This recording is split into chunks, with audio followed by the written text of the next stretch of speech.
Hello everyone.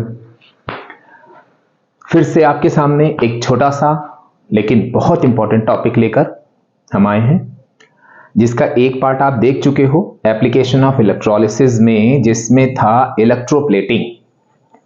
उसी continuation में आज हम लोग उसके दूसरे एप्लीकेशन की बात करेंगे, that is electro refining. Means topic तो हमारा वही है कि एप्लीकेशन ऑफ इलेक्ट्रोलिसिस,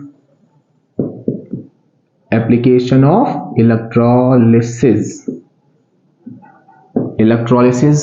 और इस एप्लीकेशन ऑफ इलेक्ट्रोलिसिस में हम लोग आज बात करेंगे इलेक्ट्रो रिफाइनिंग की। काफी सारी चीजें सेम है, बस आपको कुछ छोटी छोटी चीजें ध्यान रखनी है। बाकी सेम जैसे हम लोगों ने इससे पहले वाले वीडियोस में करा है कि इलेक्ट्रोलाइट लेंगे, reaction at anode, reaction at cathode, observation at anode and observation at cathode. सबसे पहले तो हम बात करें इसकी डेफिनेशन की। तो जैसे आपने देखा होगा इलेक्ट्रोलिसिस में हम लोगों ने पूरे वर्ड को दो पार्ट्स में ब्रेक कर दिया था, एक इलेक्ट्रो एक लिसिस। इलेक्ट्रोप्लेटिंग में भी electro and plating means coating of one metal over other. Similarly वैसे ही अगर हम बात करें तो आप देखो यहां पे क्या है, इलेक्ट्रो एंड रिफाइनिंग। इलेक्ट्रो से हमारे दिमाग में सेम वही चीज आएगी, इलेक्ट्रिक करंट। रिफाइनिंग यहां होता है कि हम प्यूरिफाई करेंगे। अब मेन बात आती है कि हम प्यूरिफिकेशन करेंगे किसका। तो यहां पर हम प्यूरिफिकेशन करते हैं मेटल्स का। इसको एक डायग्राम से हम आपको एक्सप्लेन करते हैं। डायग्राम में आप बहुत ध्यान से देखिएगा और एक छोटी सी मिस्टेक यहां पर होने के चांसेस होते हैं। हम लोग इलेक्ट्रो रिफाइनिंग करेंगे किसी भी मेटल के, तो उसके लिए हम क्या करेंगे, सेम वैसा ही डायग्राम ड्रॉ करेंगे जैसा हम लोग अभी तक ड्रॉ करते चले आ रहे हैं। यहां पर अब इलेक्ट्रोलाइटिक सेल है तो मानी हुई बात है हम एक इलेक्ट्रोलाइट लेंगे। यहां पर हम आपको इस एग्जाम्पल को एक्सप्लेन करेंगे कॉपर के थ्रू कि how electro refining of copper takes place. तो हम कॉपर ले रहे हैं, तो हम क्या करेंगे यहां पर, आप ध्यान रखिएगा, हमने कहा था कोई भी इलेक्ट्रोलाइट बिना एक्वस सॉल्यूशन या बिना मोल्टन स्टेट या बिना एसिडिफाइड, फिर से एक बार रिपीट करेंगे, एसिडिफाइड आपके सिलेबस में सिर्फ वाटर है, मोल्टन लेड ब्रोमाइड है, बाकी सब में आप एक्वस सॉल्यूशन लगाओगे। ये हम अपने हर वीडियो में आपको एक्सप्लेन कर चुके हैं। Aqueous solution of copper sulphate, ये एज इट इज हमारा प्लस एनोड माइनस कैथोड, ये हमारा होता है इम्प्योर ब्लॉक ऑफ कॉपर, और ये हमारा होता है प्योर कॉपर। अब हमने आपसे छोटे छोटे से कुछ क्वेश्चन पूछने शुरू करें, गलत करने शुरू करें और जीरो देना शुरू करा। आप कहोगे अरे भाई सर से तो बहुत परेशान है हम लोग, खुद ही लिखेंगे खुद ही जीरो दे देंगे। हाँ, हम कहेंगे तभी तो आपको याद रहेगा भाई, जीरो हम ले रहे हैं, याद आपको दिला रहे हैं। हमने कहा with reference to electro refining of copper answer the following question. हमने आपसे कहा एनोड यूज्ड, आपने बड़े कॉन्फिडेंस से कहा अरे sir impure block of copper. हमने कहा यहां जीरो दे दें कि दोनों में इकट्ठा दें, कैथोड एनोड दोनों पूछ के चलो। तो यहां क्या हुआ, हमने कहा बेटा कैथोड यूज्ड, आपने कहा pure copper. No doubt concept wise आपका सही है कि एनोड हमेशा इम्प्योर ब्लॉक होता, इम्प्योर कॉपर का मतलब इम्प्योर मेटल होगा और ये आपका प्योर मेटल होगा। लेकिन आप ध्यान से देखो डायग्राम में, आप सोच रहे होगे अरे सर तो कई बार कह चुके हैं इनकी ड्राइंग खराब है तो एक मोटा एक पतला बना दिया होगा। नहीं, ये हमने जानबूझ के बनाया है। क्यों? क्योंकि इसके मार्क्स कटते हैं आपके। यहां पर क्या होगा आपका, ये यहां पर नहीं होगा, ये होगा आपका थिक। अब देखो रेड पेन चल रहा है मेरा, ध्यान रखना की टर्म है thick block of impure copper. यानी कि हम जो इम्प्योर कॉपर लेंगे वो थिक ब्लॉक के फॉर्म में होगा। थिक यहां पर की टर्म है, ये हटा देते हैं। अब हम आते हैं इस पर। अब आप देखो, ये मोटा था तो हमने थिक ब्लॉक लिखा था, ये पतली सी शीट होती है, तो यहां पर क्या होगा आपका थिन शीट ऑफ। इसके मार्क्स हम लोगों ने डिडक्ट किए हैं काउंसिल के एग्जाम पेपर में, इसलिए हम आपसे कह रहे हैं कि जब भी आप इलेक्ट्रो रिफाइनिंग करोगे, नो डाउट आपको मालूम है कि एनोड हमारा इम्प्योर ब्लॉक होगा, कैथोड हमारा प्योर मेटल होगा, लेकिन जो हमारा एनोड होगा वो ब्लॉक के फॉर्म में होता है, तो हम लोग लिखते हैं thick block of impure copper. यहां पर thin sheet of pure copper, इसीलिए हमने थिक और थिन को रेड करके लिखा है, पूरा नहीं लिखा, क्योंकि ये तो आपको मालूम ही है कि इम्प्योर जो है हमारा एनोड होता है, प्योर कैथोड होता है। तो ये छोटी सी चीज आपको ध्यान रखनी है। तो ये तो हम लोग की डायग्राम की बात हो गई। अब मेन बात आएगी, आप कहोगे सर इसकी डेफिनेशन में क्या लिखेंगे हम लोग। तो भाई देखो, हम लोगों ने यहां पे क्या किया, हम जैसे हम लोगों ने कहा था electrolytic deposition of superior metal over बेसर मेटल इलेक्ट्रोप्लेटिंग में, तो वैसे ही यहां पे हम रिफाइनिंग कर रहे हैं, कौन सी, with the help of electric current. तो हम लोग इसकी डेफिनेशन में लिखेंगे इलेक्ट्रोलिटिक प्यूरिफिकेशन ऑफ, क्योंकि हम मेटल को प्यूरिफाई कर रहे हैं with the help of electricity. Electrolytic purification of किसका प्यूरिफिकेशन कर रहे हैं, इम्प्योर मेटल का। Impure metal means electrolytic purification of impure metal, किसमें, टू प्योर मेटल। ये आपका होता है इज कॉल्ड, बहुत छोटा सा टॉपिक है, बहुत छोटा सा। अगर प्रीवियस कॉन्सेप्ट्स आपके क्लियर हैं तो बस थोड़ी बहुत चीजें आप याद रखो, एक डेफिनेशन याद रखो, एक यहाँ पे थिक ब्लॉक याद रखो, यहाँ थिन शीट याद रखो, एनोड कैथोड सब आपको मालूम ही है, एक्वस सॉल्यूशन, इलेक्ट्रोलाइट सब कुछ मालूम है। बस अब हमारा वही क्वेश्चन का सीरीज शुरू होगा जो हम लोग इससे पहले वाले वीडियोस में देख चुके हैं। क्या पहली चीज क्या हो गई आपकी, इलेक्ट्रोलाइट यूज्ड। अब यहां पर फिर से बार बार हम आपको याद दिलाएंगे, aqueous solution of copper sulphate. फिर इलेक्ट्रोलाइट यूज के बाद हम लोग क्या करते थे, हम लोग उसका डिसोसिएशन कराते थे, तो हम लोग यहां क्या करेंगे, डिसोसिएशन रिएक्शन। अब डिसोसिएशन फिर से हम आपको बोलेंगे कि डिसोसिएशन आप कंप्लीट इलेक्ट्रोलाइट का कराओगे, what ever it may be the state. यहां पे कॉपर सल्फेट का एक्वस सॉल्यूशन लिया है तो आप वाटर को भी डिसोशिएट कराओगे और कॉपर सल्फेट को भी डिसोशिएट कराओगे। हम लोगों ने यहां CuSO4 लिया, इसको डिसोशिएट करा दिया, फिर वाटर लिया, इसको डिसोशिएट करा दिया। बस ये चीज आपको ध्यान रखनी है कि हम क्या करेंगे कि हम लोग इलेक्ट्रोलाइट जिस भी स्टेट में यूज करेंगे उस पूरे स्टेट का, यहां पे हम कहें इलेक्ट्रोलाइट यूज क्या है, आप कहोगे एक्वस सॉल्यूशन, तो एक्वस मींस वाटर, तो हम यहां वाटर को भी ब्रेक करेंगे और कॉपर सल्फेट को भी। ये हम बार बार रिपीट, इंपॉर्टेंट चीजें जितनी है वो हम अपने हर वीडियोस में 2-2 3-3 बार करके आपको बताएंगे। फिर इसके बाद क्या हुआ, डिसोसिएशन के बाद हम लोग क्या करते थे, रिएक्शन एट, हम पिछले कई सारे उसमें बोल चुके हैं आपसे कि यहां पर जितने भी इलेक्ट्रोलिसिस पर आपके क्वेश्चन हैं, आप 10 ईयर उठाकर देख लो या पीछे जो बुक में क्वेश्चन दिए वो देख लो, सारे इन्हीं पर बेस्ड हैं। इलेक्ट्रोलाइट यूज, एनोड पे रिएक्शन, कैथोड पे रिएक्शन, ऑब्जर्वेशन। अब एनोड, अब फिर से यहां आते हैं। एनोड ये आपने कॉपर का लिया था इम्प्योर। अगर हम पूछे यहां पे एनोड क्या एक्टिविटी परफॉर्म कर रहा है या एनोड का रोल क्या है, आप कहोगे सर ये सॉल्यूशन को आयन प्रोवाइड करेगा, जो कि हम कई बार बता चुके हैं आपको।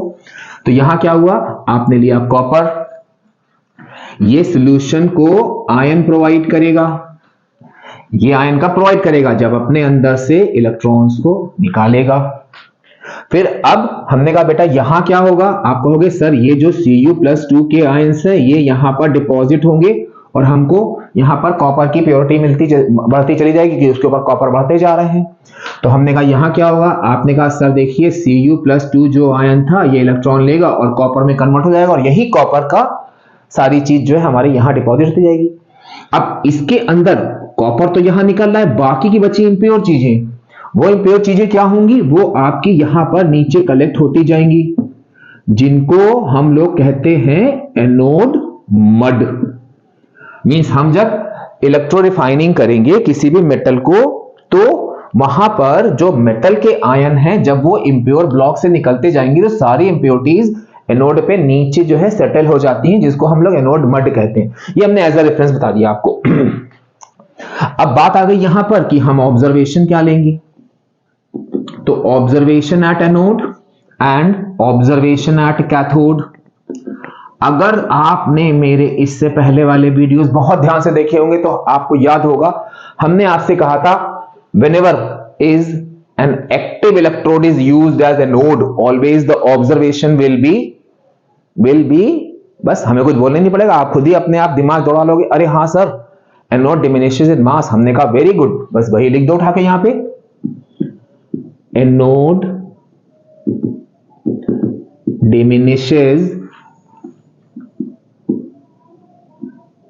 diminishes in mass। और क्योंकि इसके अंदर से आयंस निकल रहे हैं, अब वो आयंस कहां जा रहे हैं, इस पर जा रहे हैं, तो इसका मास बढ़ता जाएगा। मींस क्या होगा, कैथोड गेन्स मास।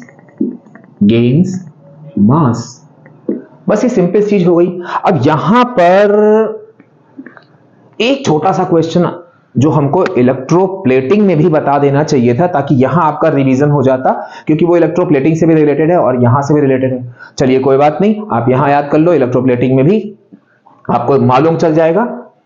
हमने आपसे कहा एनोड डिमिनिशेस इन मास, ये रीजनिंग पूछी गई है कि ड्यूरिंग इलेक्ट्रो रिफाइनिंग ऑफ, या इलेक्ट्रोप्लेटिंग कह लो, या इलेक्ट्रो रिफाइनिंग ऑफ कॉपर कह लो, या electroplating of an article by silver बोल दो या निकेल बोल दो, व्हाई एनोड डिमिनिशेस इन मास। भाई ऑब्जर्वेशन तो आपको मालूम चल गया कि anode will diminish in mass, but why. तो यहां पर एक आपका क्वेश्चन पूछा जाता है रीजनिंग बेस। अब यहां पर हम आपको लिख देते हैं, ताकि अगर for both electroplating and electro refining,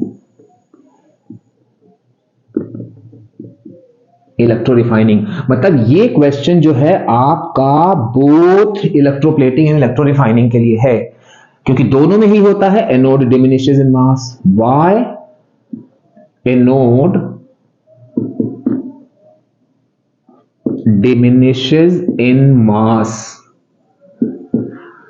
अब देखो, इसीलिए हम आपको बार बार एक चीज रिपीट कर रहे थे कि whenever an active electrode is used, observation at anode will always be anode diminishes in mass। क्यों? क्योंकि ये एक्टिव इलेक्ट्रोड है।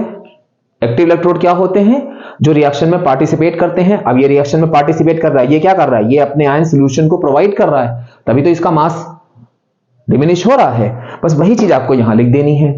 आप क्या लिखोगे आंसर में कि बिकॉज एनोड, जो भी एनोड, अगर निकेल के लिए पूछा जाए इलेक्ट्रोप्लेटिंग में, सिल्वर के लिए पूछा जाए तो आप निकेल या सिल्वर जो भी हो वो नाम लिख देना, बिकॉज एनोड, उसके बाद यहां नाम लिखोगे आप, जो भी यहां पूछा गया तो आप कॉपर लिख दोगे, because anode is an active electrode, it will provide its ion to the solution, so it will diminish in mass। अब यहां पर आप क्या करोगे कि एनोड में आप जो है जिस रेफरेंस में पूछा जाए उसका नाम लिख देना। हमने ये आपको जनरल करके बता दिया, तो इससे आपका एक बेसिक कॉन्सेप्ट भी क्लियर हो गया कि व्हाई एनोड डिमिनिशेस इन मास। तो एनोड डिमिनिश क्यों होगा मास में, जब वो एक्टिव इलेक्ट्रोड होगा उसका काम क्या होगा, सॉल्यूशन को आयन प्रोवाइड करना, सिंपल सी बात हो गई। तो ये हम लोग का एक छोटा सा एप्लीकेशन था इलेक्ट्रोलिसिस का। दूसरा एप्लीकेशन इलेक्ट्रो रिफाइनिंग। अब यहां पर बात आती है, छोटी सी बात आती है एक, बस उसके बाद ये आपका, अगर आपने सारे वीडियोस मेरे देख लिए, आपका पूरा इलेक्ट्रोलिसिस A to Z बिल्कुल तैयार हो जाएगा। अब आप देखो, हम एक चीज लिख रहे हैं, आप बताना हम क्या लिख रहे हैं, क्योंकि आप कहोगे अरे सर बार बार एक ही चीज लिखते रहते हैं। हम यहां पर एक चीज लिख रहे हैं,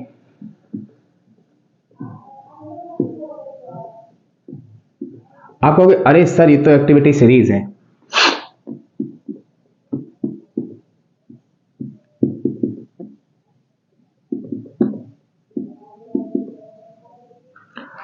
प्लैटिनम और गोल्ड लेंगे नहीं, क्योंकि उनको हम लोग डायरेक्टली फ्री स्टेट में होते हैं, डायरेक्टली यूज करते हैं। अब आपके दिमाग में आ रहा होगा कि सर हम कौन कौन से मेटल्स में रिफाइनिंग जो है इलेक्ट्रो रिफाइनिंग के थ्रू करेंगे। क्या हम सारे मेटल में इलेक्ट्रो रिफाइनिंग यूज करेंगे? हम कहेंगे नहीं। अब आप देखो, अगर आपको इससे पहले वाला रेफरेंस याद हो, तो हम लोगों ने देखा था कि K से लेके Al तक के मेटल्स, इनको हम लोग इलेक्ट्रोलिसिस से रिड्यूस करते थे, यानी कि मेटालिक ऑक्साइड, जो कि एक नेसेसरी स्टेप है हर एक मेटल का, उससे हम लोग मेटल ऑब्टेन करते थे। तो आप देखो यहां पर हम लोगों ने ऑलरेडी इलेक्ट्रोलिसिस लगाकर इन मेटल को एक्सट्रैक्ट किया है। तो यहां पर ये मेटल हमको ऑलरेडी प्योरीफाइड फॉर्म में मिल जाते हैं, हमें इनकी इलेक्ट्रोलिसिस नहीं करनी होगी, मतलब इनमें इलेक्ट्रो रिफाइनिंग नहीं करनी होगी, because they are already refined. But इनमें क्या होगा, अच्छा ये हाइड्रोजन जो है ये स्टैंडर्ड होता है, इसलिए इसको लिख देते हैं, आप इसको मेटलर्जी में शामिल मत करिएगा, या कहीं भी आप यूज करिएगा जब भी एक्टिविटी सीरीज को, तो ये हाइड्रोजन स्टैंडर्ड होता है, इसी से कंपेयर करके हम मेटल की रिएक्टिविटी को जस्टिफाई करते हैं। अब यहां पर बात आ गया कि हम इसके नीचे के जितने भी मेटल लेंगे, क्योंकि यहां पर हम लोगों ने देखा था Zn से लेके Cu तक हम लोग रिड्यूसिंग एजेंट का यूज करके मेटल को निकालते थे ऑक्साइड से, यहां पर हम थर्मल डिकम्पोजिशन करते थे। तो हमको यहां पर जो मेटल मिलेगा, हम इन मेटल में यूज करेंगे इलेक्ट्रो रिफाइनिंग। मतलब इलेक्ट्रो रिफाइनिंग हम केवल एक्टिविटी सीरीज के इन मेटल्स के लिए यूज करेंगे। ये हमने ऑलरेडी एक्सट्रैक्ट किए हैं इलेक्ट्रोलिसिस के थ्रू, तो ये ऑलरेडी हमको प्योर फॉर्म में ही मिलते हैं। थोड़ी बहुत जरूरत पड़ेगी तो इलेक्ट्रोलिसिस लगा के इसमें हम कर देंगे। लेकिन यहां पर क्या हो रहा है कि Zn से लेके Cu तक हम लोगों ने रिड्यूसिंग एजेंट यूज किए थे, Hg और Ag में थर्मल डिकम्पोजिशन यूज किया था, मेटालिक ऑक्साइड को ऑक्साइड में मेटालिक ऑक्साइड से ऑक्सीजन निकालने के लिए, मतलब उसको रिड्यूस करने के लिए। तो हम यहां पर इन केसेस में इलेक्ट्रो रिफाइनिंग यूज करते हैं। तो हमने कहा था कि बहुत छोटा सा वीडियो है, लेकिन कॉन्सेप्ट बहुत इंपॉर्टेंट है, इसको आप ध्यान से देखो और आप अपना काम करो। जो आप करते हो हम अपना काम करें, हम ऐसी वीडियो प्रोवाइड करते रहें, आप अपना काम करते रहो, लाइक सब्सक्राइब शेयर और कमेंट्स के थ्रू अपना प्यार देते रहो। नेक्स्ट वीडियो में बहुत जल्द फिर मिलेंगे। Till then bye bye.